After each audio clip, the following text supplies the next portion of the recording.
Сиромаштијата е на добар пат досега да ја врати традицијата во исхраната. Скапиот зејтин, месото и другите артикли насочуваат кон скромност и враќање на јадењата од некогаш. Прожен пипер, кацан пипер, патлиџани, компирова, обичен компир. Тие работи се, јас сум 80 години, како дете тоа јадеме, после како и времето види малку се зголемува. Качамак, кромидарник јадам, пепеница, млеко дробен. Традиционално знае се сарма, тавче, гравче, сукано, мислам тоа. Иако се традиционални и вкусни, овие јадења останаа во минатото, пред се поради променетиот начин на исхрана, животните трендови, но и можностите да се купи нешто поинакво и поскапо. Јадења малце се наоѓаат мана, зашо важно.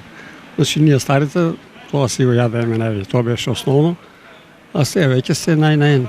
Види ти кажем, се може ти кажем, ама се послабо јадеме тие работи. Стават ги и сакат. Поготово сарма од лоза лис, обавезно, или сарма од зелка.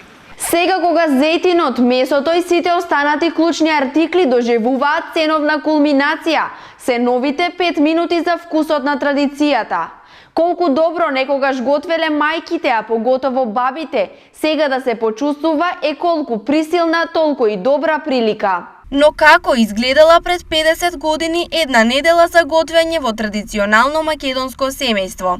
Понеделник доручек за деца дробен леп во кафе Дивка, ручек и вечера компир манџа за сите. Вторник доручек липов или руски чај со малку урда или со мармалад од сливи, ручек боранија, ориз во тава со спанак или штавел, вечера леп со маст или качамак.